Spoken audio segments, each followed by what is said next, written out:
기도하겠습니다. 하나님, 은혜를 감사드립니다.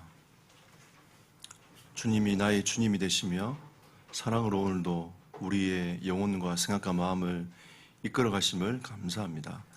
하나님, 이 시간도 주의 말씀을 나누고자 하오니 주의 음성을 들을 수 있도록 역사하시고 우리의 모든 닫힌 영혼들 열리게 하시며 주의 음성을 들을 수 있는 이 시간 되도록 역사하여 주옵소서. 주 예수 그리스도 이름으로 기도드렸습니다. 아멘. 할렐루야. 옆 사람과 인사합시다. 임마누엘. 네. 오늘 말씀의 제목은 나의 영적 상태를 점검하라 라는 말씀입니다. 오늘 여러분이 본 말씀 읽었듯이 이 본 말씀은 베드로가 예수님을 3번 부인하는 장면입니다. 나는 절대 그렇게 하지 않겠다라고 했던 이 베드로가 예수님을 3번 부인할 수밖에 없는 그런 현실에 놓여 있는 장면이죠. 저는 이 말씀을 바라보면서 여러분 영적 상태, 그렇게 하고 싶지 않았지만 그렇게 될 수밖에 없는 우리 영적 상태를 점검해 볼 수 있는 은혜의 시간 되기를 예수 이름으로 축복합니다. 저는 지난 주간에 하나님은 언약을 반드시 이루어 가신다, 성취해 가신다라고 말씀하셨습니다. 싱가포르 현장 속에서 하나님이 어떻게 언약을 이루어 가시고 성취해 가시는지를 하나님 보게 하셨어요.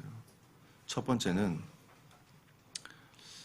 싱가포르 중심으로 해서 주변의 나라들, 인도네시아, 말레이시아, 또 방글라데시 쪽에 있는 이 제자들이 이 싱가포르로 다 모였단 말이죠. 한국에서 온 제자들도 있고, 한 번은 청년이 이런 고백을 하더라고요. 목사님, 이 홈커밍 데이가 10년 전에 시작됐는데 나는 그때 불신앙했다고. 이게 과연 되겠냐? 이걸 어떻게 지속할 수 있겠냐? 우리 교회는 이거 할 수 없을 것 같아 라고 불신앙했대요. 근데 10년이 지나고 뒤에서 가만히 이 홈커밍 데이를 보고 있는데 눈물이 나더랍니다. 하나님께서 이렇게 주변에 있는 많은 좋은 제자들을 불러 모아서 하나님께 감사하고 찬송하면서 또 하나님이 이루어 가시는 그 영적인 포럼들을 할 수 있다는 것이 얼마나 감사한지 하면 제 앞에서 이렇게 눈시를 막 붉히는 거예요. 하나님은 모든 민족과 제자 삼으라고 했습니다. 하나님은 우리의 발걸음을 통해서 제자의 축복을 허락하실 거라고 저는 확신합니다. 또한 이번에 방글라데시 현장에서 우리 살람 목사님이 현장을 포럼하셨어요. 방글라데시가 어떤 현장입니까? 무슬림 나라 아닙니까? 또 그 살람 목사님이 있는 그 알루티시도 그 주변에 이 무슬림 그 모스크들을 세워놓고요 방송을 하는데, 야, 새벽에도 엄청나게 소리가 커요. 그 울리는 소리가 사방에서 이 알루티시를 에워싸가지고 있잖아요. 막 방송을 하는 거예요. 제가 한번 지난번에 강의하러 갔을 때 일어날 수밖에 없는 소리였어요. 그러니까 저절로 정시기도가 돼요. 5번. 그 사람들이 방송을 틀어놓고 에 하면서 방송을 막 트는데 그 소리에 깨가지고 저도 에 하면서 하나님 앞에 기도했단 말이에요. 그러니까 저절로 정시기도가 되는. 여러분, 그 기도 안 되시는 분들은 저와 함께 방글라데시로 한번 성경 현장 가보시면 자연스럽게 기도가 됩니다. 근데 살람 목사 이번에 이제 전체 방글라데시에 있는 좀 시스템들 다 점검을 하셨다더라고요. 그러니까 방글라데시 수도가 다카인데 다카 중심으로 해가지고 12개 교회가 세워졌어요. 하나님이 그렇게 하셨어요. 무슬림 나라인데 12개 교회가 세워지도록 만들어 주셨습니다. 그런데 그 12개 전체 성도가 몇 명이냐? 920명. 여러분, 무슬림 나라에서 한 명이 돌아오는 것도 어려운데 920명이었어요. 그래서 제가 물어봤습니다. 새신자가 몇 명이냐? 85%래요. 920명의 85%. 그럼 무슬림은 몇 명이냐?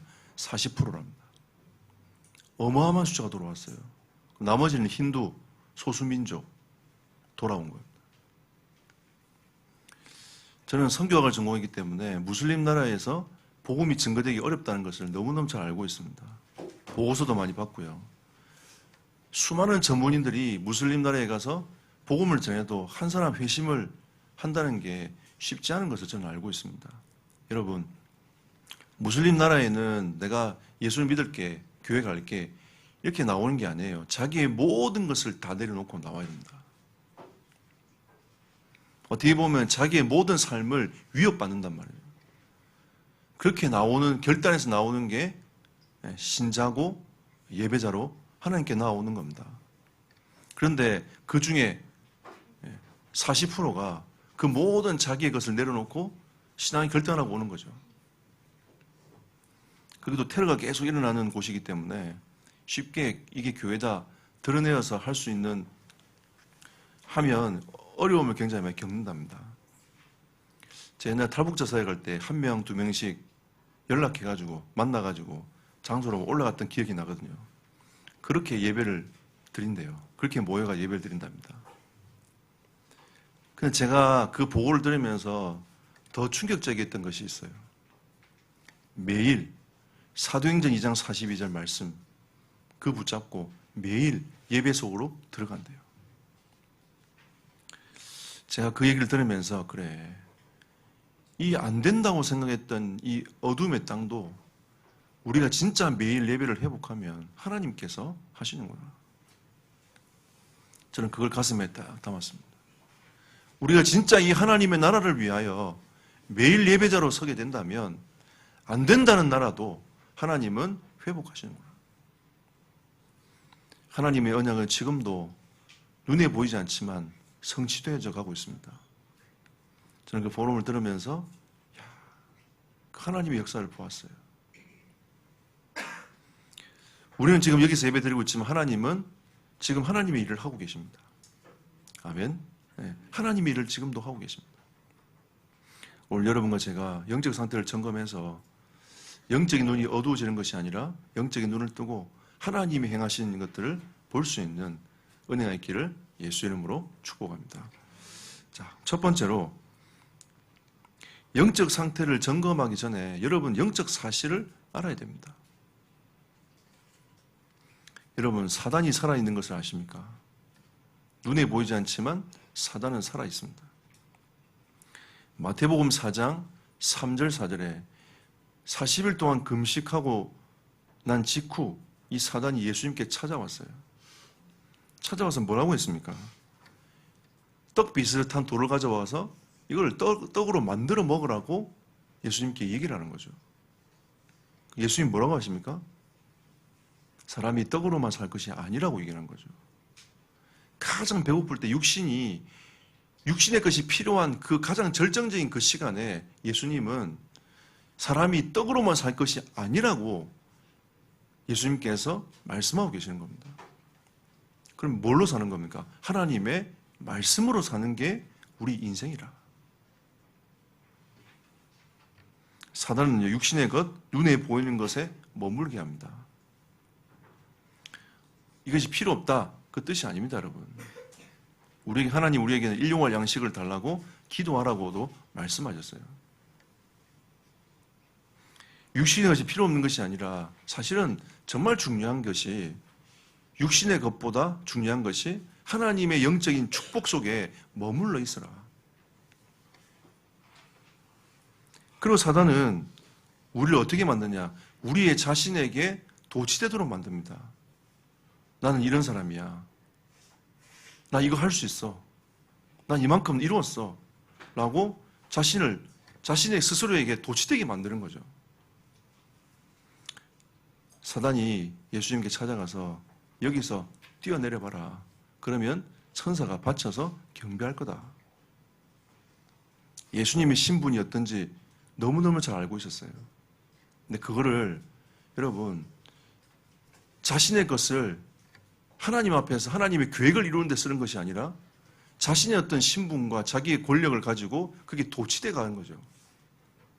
이 말이 무슨 말입니까, 여러분?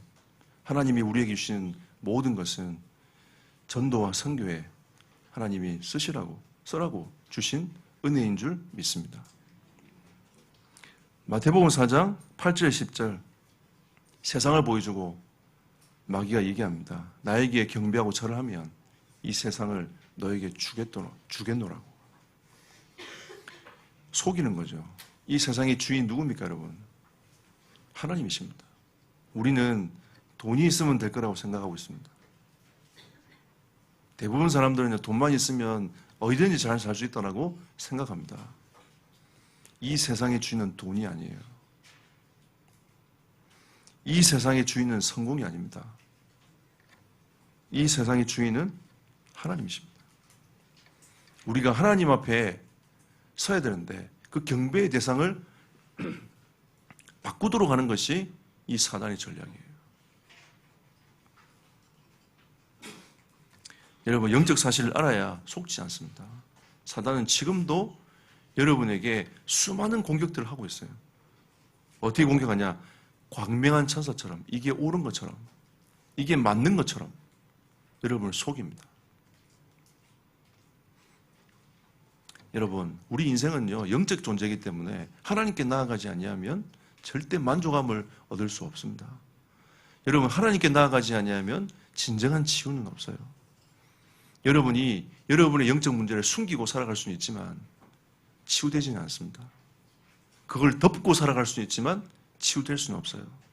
하나님이 여러분과 제 인생에 광명의 천사로 찾아오는 그 모든 영적 유혹에서 뛰어넘어야 돼요. 우리는 어디 앞에 서야 되냐? 주의 말씀 앞에 서야 됩니다. 설 때에 하나님은 자신을 발견케 하시는 거예요. 때로는 여러분 주의 말씀 앞에 서보면 굉장히 부끄럽기도 하고 힘들기도 합니다. 괜찮지 않습니다. 그 시간에 하나님이 나를 치유하시는 거예요. 여러분 그 시간표를 견뎌야 돼요. 근데 대부분은 그 시간표를 못 견디고 자꾸 하나님과 등을 지는 겁니다. 그게 광명한 천사입니다. 마가복음 9장 14절 29절에 귀신 들린 아이를 예수님이 고치시니까 쟤들이 묻습니다. 왜 우리는 그렇게 할 수 없습니까? 왜 우리는 그 귀신 들린 여종을 고칠 수 없습니까? 라고 쟤들이 예수님께 묻습니다. 예수님 뭐라 하시죠? 기도 외에는 이런 능력이 나을 수 없다. 이런 누가 나을 수 없다. 네가 기도의 비밀을 아느냐? 이 뜻이거든요. 여러분, 우리가 지금 기도하고 있는 그 무릎 꿇는 하나님 앞에 그 시간이 아무것도 아닌 것처럼 보이지만 어둠의 권세가 꺾이는 겁니다. 저는 설람 목사님 포럼 들으면서 맞아. 모든 그 현장의 제자들이 모여가지고 매일 하나님 앞에 기도하는데 어둠의 권세가 꺾이기 시작한 거예요. 어떤 의사가 전문인이 무슬림 나라에 가서 복음 전했단 말이에요. 그냥 막 이 치과 의사가 치료도 해주고 사람들이 다 좋아했어요. 근데 진짜 몇 년 만에 회심장암이 나타났습니다. 돌아와가지고 이 사람이 있다가 나중에 주변에 있는 식구들이 계속 핍박을 가하니까 결국은 다시 돌아갔어요. 그 전문의 의사가 야, 어떻게 해야 이곳에 진짜 이 복음이 증거될 수 있을까? 이런 고백을 하는 이런 글들도 제가 많이 봤어요. 또 무슬림 여인이 복음 받아가지고 굉장히 어려워지고 있는 그 상황들을 적어놓은 책도 있습니다. 결국 나중에 아들도 죽고요. 혼자만 남았어요. 그러면서도 내 이 신앙을 지킬 거라고 하고 있는 그 책도 있습니다. 여러분. 무슬림 나라에서 여러분 한 명이 돌아온다는 것이 쉬운 게 아닙니다. 근데 하나님이 그렇게 역사하고 계신다는 것은 다른 비밀이 있는 거죠. 계속 모여서 뭐하냐? 예배하고 기도하는 겁니다. 이분도요, 친척들, 부모님들 그 세계에서요 어마어마하게 영적인 압박을 받아요. 그런데도 가슴에 딱 담고 기도하고 자기 집에서 이제 사역자 모임을 하는 사진을 보여주더라고요. 찬송도 못 부른대요. 그냥 모여서 조용조용하게.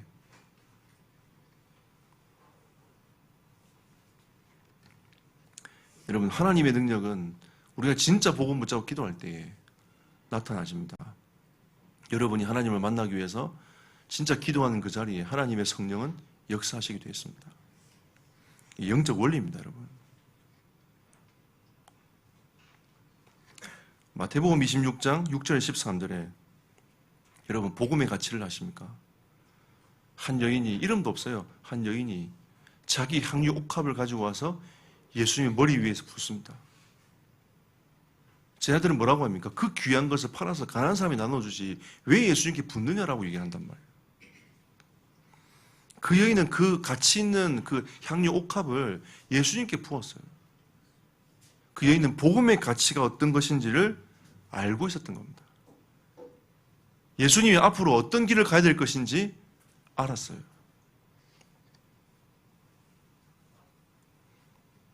영적 사실을 알면 여러분 복음 가진 자의 축복이 얼마나 큰 것인지를 알게 됩니다. 이게요 굉장히 축복이에요. 그리고 기도는 시험을 이기게 합니다. 마태복음 26장 41절 예수님이 뭐라 합니까? 깨어 기도해라. 왜 깨어 기도해야 됩니까? 시험에 들지 않기 위해서 기도해라. 이게 기도의 비밀입니다. 영적 사실, 영적 상태인 거죠. 여러분 영적 사실을 알아야 영적 상태를 여러분 점검하면서 응답받을 수 있습니다. 사단은 지금도 우리의 생각과 마음을 끊임없이 공격에 들어와요. 그런데 하나님은 우리에게 기도의 능력을 가지고 그 모든 것을 뛰어넘으라고 말씀하고 있습니다. 자, 두 번째로 주의 은혜가 필요합니다. 여러분 이걸 꼭 기억하셔야 돼요. 나는 정말 주의 은혜가 필요한 사람이다. 마태복음 16장 16절 19절 말씀해 보면 베드로가 예수님이 그리스도라는 사실을 고백합니다. 근데 17절에 예수님 뭐라고 하십니까? 바요나 시몬아 네가 복이 있도다. 이걸 네가 깨달은 것이 아니라 하나님께서 이걸 깨닫게 하셨어. 고백하게 하신 거야. 라고 말씀하신 거죠. 그게 은혜 아닙니까, 여러분? 예수님이 그리스도라고 고백되어진다는 것은 하나님의 전적인 은혜입니다. 우리는 주님의 은혜가 필요합니다. 예수가 그리스도라는 사실이 고백되어진다는 것은 어마어마한 축복입니다. 왜? 예수 이름의 뜻은 무엇입니까? 구원자입니다. 자기 백성을 저들의 죄에서 구원할 자, 구원자란 말이에요. 그 구원자가 여러분과 저의 모든 인생의 근본 문제를 끝내버렸어요. 그게 그리스도입니다. 하나님을 만날 수 없는 우리 인생, 죄에 잡혀있는 우리 인생, 사단의 손에 붙잡혀있는 우리 인생을 그리스도께서 꺾으셨어요. 그 구원자께서 그리스도가 되셔가지고 우리를 하나님께로 인도해 가시는 겁니다. 우리의 모든 죄를 십자가에서 끝내버렸어요. 우리가 이 예수 그리스도가 고백되어진다는 것은 얼마나 축복입니까? 교회를 나와도 예수 그리스도 고백 못한 사람 얼마나 많습니까? 근데 우리는 예수가 그리스도 되심이 고백되어진단 말이에요. 이거는 하나님의 은혜입니다. 로마서 5장 21절도 마찬가지입니다. 예수 그리스도로 말미암아 살아가는 인생이라고 했어요. 그전에는 너희가 죄가 너희 인생을 왕노릇하게 만들었지 않냐. 그러니까 죄가 우리 인생의 주인 되었어요. 우리는 죄를 지을 수밖에 없는 인생으로 살아갔단 말이에요. 근데 하나님께서 우리에게 은혜를 주신 겁니다. 어떤 은혜를 주셨냐? 하나님의 의가 나에게 이제 왕노릇 되어 하도록 하나님께서 나를 통하여 나에게 살아서 역사하는 인생으로 하나님이 바꾸어 가셨단 말이에요. 결국은 나중에 어떻게 만드냐? 영생을 얻도록 하나님이 만들어 가시는 겁니다. 여러분, 예수 그리스도로 말미암은 인생이 된 것이 얼마나 축복입니까? 저와 여러분이 얼마나 부족합니까? 그죠? 근데 하나님이 진짜 그리스도 예수 안에 있으면 우리의 인생을 하나님께서 계속 거듭나게 하신다고 말씀하고 있는 겁니다. 그래서 우리는 주님의 은혜가 필요한 거예요. 저는 매일 아침 일어나자마자 주님 나에게 은혜를 주십시오. 오늘도 주님이 나의 주인 되기 원합니다. 왜 제가 이런 고백을 하는 줄 아십니까? 여러분, 하루도 하나님의 은혜가 없으면 살아갈 수 없는 인생임을 저는 알고 있습니다. 그래서 내가 오늘도 주님이 나의 주인 안 되면 나는 다른 생각을 하고 다른 마음을 품어 살아간다는 사실을 저는 너무 잘 알고 있어요. 저는 아침에 일어나자마자 항상 주님이 나의 주인 되어 주십시오. 오늘도 그리스도만 고백되기 원합니다. 지난 주간도 계속 고백했습니다. 하나님, 진짜 그리스도만 위해 살기 원합니다. 복음 위해 살게 해주세요. 다른 거 말고 진짜 복음 위해 살게 해주세요. 이 고백을 제가 계속 했습니다.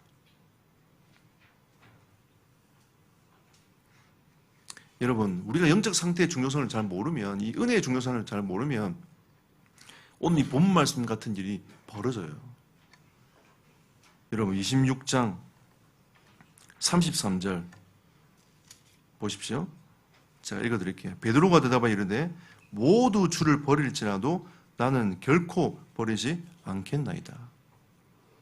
이게 베드로의 고백이었어요. 우리의 평상시 고백 아닙니까? 그죠? 다른 사람은 다 주를 떠나도 나는 주를 떠나지 않겠습니다. 하나님, 나는 주를 위해 살겠습니다. 우린 고백을 한단 말이에요. 근데 오늘 69절부터 74절까지 베드로가 무엇합니까? 한 번 부인하고, 두 번 부인하고, 세 번 부인합니다. 그것도 나중에 저주하면서 부인해요. 누굴 향해 저주했는지 안 나와 있잖아요. 예수님을 향해 저주했는지 자기를 저주했는지 몰라요. 그는. 어쨌든 성경은 저주하면서 내가 예수님의 제자가 아니라고, 난 그를 모른다라고. 그렇게 사람들 앞에서, 그 수많은 무리들 앞에서 자기가 고백을 합니다.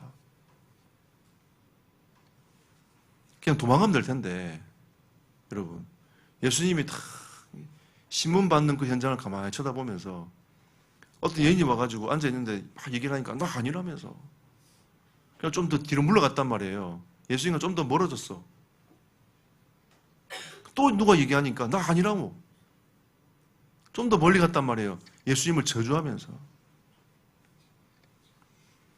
나중에 뭐가 울죠? 닭이 웁니다. 그때 깨닫는 거죠. 예수님이 자기에게 말씀하고 있는지도 첫 번째 부인할 때도 몰랐어요. 두 번째 부인할 때도 몰랐습니다. 세 번째 부인하고도 몰랐어요. 근데 뭐가 울었습니까? 닭이 울었단 말이에요. 네가 닭 울기 전에 네가 나를 세 번 부인할 것이라는 주님의 말씀이 기억이 난 겁니다. 75절 보십시오, 여러분. 이에 베드로가 예수님의 말씀에 닭 울기 전에 내가 세 번 나를 부인하리라 하심이 생각나서 밖으로 나가서 심히 통곡하니라. 사람들이 모여 있는 곳 말고 혼자 있는 곳을 가가지고 심히 통곡했다고 했어요. 여러분, 우리가 영적 상태를 등한시하면 이렇게 됩니다. 베드로가 이렇게 되고 싶어 했겠습니까? 나는 정말로 주님의 제자로서 주님을 얼마나 아꼈습니까? 기도하러 데리고 가서 12명 중에 3명을 데리고 갔어요. 또 깊숙이 기도하러 갔는데 들어갔단 말이에요. 예수님께서 뭐라냐? 내가 기도하고 올 테니까 너희들 깨어서 기도해라. 그 3명 중에 한 명이 베드로였습니다. 아꼈단 말이에요. 그 베드로가 자기가 예수님 나를 자기를 사랑하는 걸 알아. 더 아끼는 제자인 걸 알아. 아는데 알면서 고백을 했단 말이에요. 나는 다른 사람들이 다 주님을 부인해서 나는 절대 부인하지 않겠습니다. 그런 상황이 딱 오니까요. 부인할 수밖에 없는 영적 상태로 쫙 몰려가는 겁니다. 나중에 뭐합니까? 심히 통곡했다. 그것은 여러분, 저도 마찬가지예요. 저도 매일 주님 앞에 서지 못하면 이렇게 됩니다. 그런 수많은 상황 속에서 내가 주님을 부인할 수밖에 없는 쪽으로 가게 되는 거예요. 그게 계속 반복되잖아요. 나중에는 어떻게 됩니까? 심히 통곡할 수밖에 없는 삶으로 들어가게 되는 거예요. 우리가 하나님의 축복을 어마어마하게 받았음에도 불구하고도 그렇게 가는 겁니다. 근데 참 하나님은 사랑이세요. 이랬던 베드로에게 찾아오셨어요. 그냥 찾아와가지고 저 구석에 데리고 간 게 아니라 같이 밥 먹으면서, 초밥 먹으면서, 물고기 이거 구워가면서 얘기했어요. 우리는 진짜 주의 은혜가 필요한 사람입니다. 주님의 그 사랑이 필요한 사람인 거죠. 결론 맺겠습니다. 영적 상태를 바꾸는 결단이 있기를 예수 이름으로 축복합니다. 여러분, 영적 상태는 쉽게 바뀌지 않습니다. 여러분, 이것도 꼭 기억하셔야 돼요. 자, 여러분, 베드로를 인물을 잘 생각해 보십시오. 나는 절대 그렇게 하지 않겠습니다 했단 말이에요. 근데 3번 부인했어. 심히 통곡했단 말이죠. 자기가 예수님이 십자가에 피를 죽으시고 죽으신 걸 바라보고 자기는 모든 걸 낙심해서 돌아갔어요. 자기의 삶의 터전으로 돌아가서 다시 고기 잠들어 돌아갔다면 예수님 부활해가지고 베드로에게 나타나셨습니다. 깜짝 놀란 거죠. 밥 먹으면서 예수님이 얘기하는 겁니다. 네가 나를 사랑하느냐. 그 마음의 중심은 하나님 알고 계세요. 사랑한다 고백을 3번 했습니다. 그러면 베드로는 뭘 체험했습니까? 3년 반 동안 예수님이 어떤 일을 하셨는지 다 봤어요. 그죠? 그리고 자기가 이렇게 부인하면서도 주님이 나를 사랑한다는 것도 알게 됐단 말이에요. 십자가에 죽었어. 근데 3일 만에 또 부활한 것도 보았어요. 어마어마한 걸 체험했습니다. 어마어마한 걸 체험했어요. 그리고 예수님이 그 제자들을 불러놓고 40일 동안 하나님의 나라 일을 설명하셨어요. 계속 말씀하셨어요. 더 구체적으로 더 심었단 말이에요. 자, 그런데 제자들과 이 베드로는 뒤에 무슨 얘기를 했습니까? 예수님, 그러면 이스라엘 나라를 회복하시면 이때니까.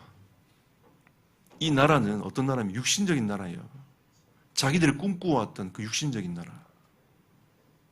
여러분, 영적 상태 쉽게 바뀌지 않습니다.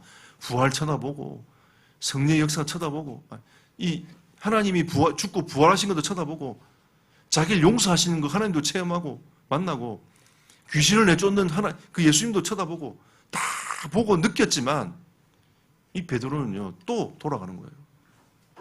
또 자기가 그동안 갖고 있던 그 육신적인 하나님의 나라, 그동안 자기들 꿈꾸어왔는 그 육신적인 나라를 꿈꾸고 있는 모습을 우리는 사도행전 1장에서 보고 있는 겁니다.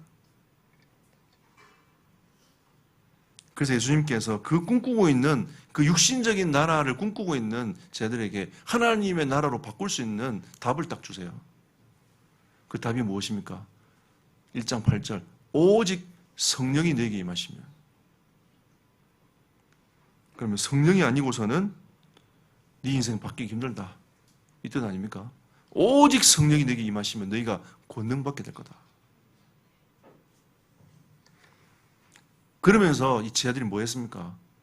딱 마음을 같이 딱 모으고 사도행 1장 14절 오로지 기도에 힘쓰니라. 무슬림들이 왜 여러분 자살 폭탄 테러한 줄 아십니까? 이번에 자카르타의 김종국 선교사님이 영상을 몇 개 보여주더라고요. 우리 지난번에 갔던 메단 있잖아요. 그 메단 관공서에서 폭파 사건이 난 거. 그랩 옷 입은 사람이 폭탄 안에 딱 감추고 관공서에 들어가 관공서 폭발했어요. 그게 우리가 지난번에 간 메단 지역입니다. 예를 들어 비일비재한 거예요. 테러로 6,000명 이상이 죽었답니다. 올해. 뉴스 안 나오잖아요. 근데 그 현장에 있죠.